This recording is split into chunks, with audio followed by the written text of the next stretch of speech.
Hi there, my name is Elisa Beldarol and I'm here to tell you my story.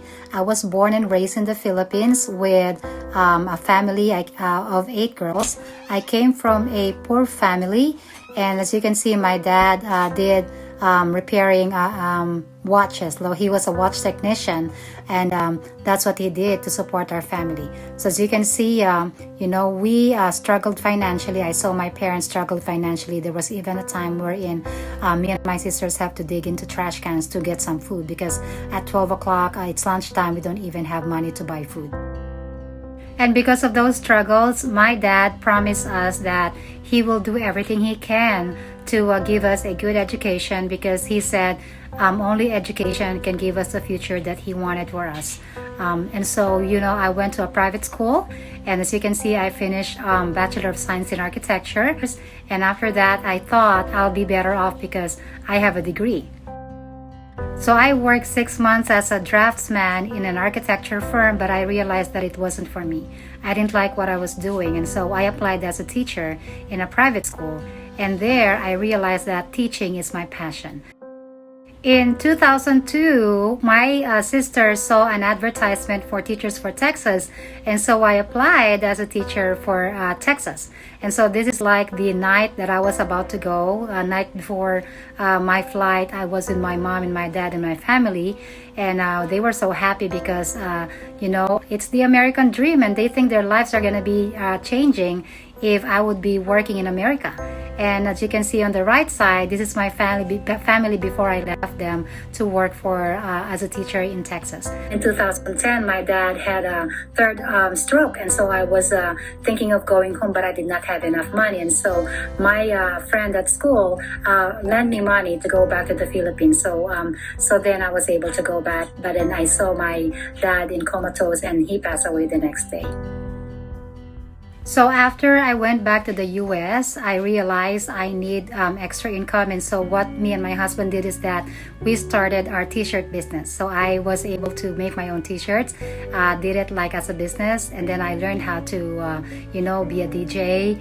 And then my husband was fixing computers too. I also did catering. And then I said I need more money. And so I took a master's degree in leadership in education, because I thought if I become an assistant principal, I'll be earning more money. And so we did all of this, but then at the end, you know what? We still struggled financially. So as you can see, we knew how to make money, but still we struggled financially.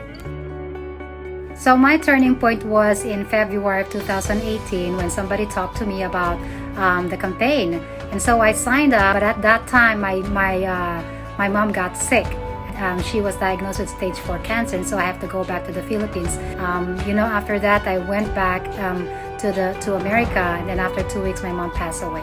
At that time when I was in the Philippines, that's when I realized that having a long-term care plan for anybody is very important, because I experienced firsthand how difficult it is to take care for someone who is very sick. And so I did not want that to happen to my kids. And so when I came back, I got my own solution of long-term care. And as you can see, after that, I never stopped campaigning, because I experienced firsthand of how important it is to educate people about these things, about long-term care, about, having protection. And so after that, I continued campaigning. I fell in love with the workshops, and I gave it like my best to make sure everybody knows about the workshop. And so anybody that I can talk to, I share the Blue Book with them. And so I never stopped after that, because I knew how important the education was. And so I promised myself, this is now my new mission. My mission is to educate people and help them achieve financial independence. Because this campaign really helped me a lot in my my journey to become financially independent. And so since it helped me a lot, I asked myself to share it with anybody that I meet. And my vision is, of course, to eradicate poverty. Okay, so that everybody has a chance in life, and everybody can see a light in the end of the tunnel. And that starts with my family. And so right now, I am experiencing all the benefits that the campaign did for me, because now I don't have any more credit card debts. And now I am starting to pay off my student loans and my mortgage. And so now I'm very happy that I see a light in the end of the tunnel. And that's my story. I hope you were able to get something out of it. And I hope I inspired some of you, because you know what? When you're at the bottom, you will do everything you can to see a bright future. And that's what I did. And this campaign helped me. Thank you.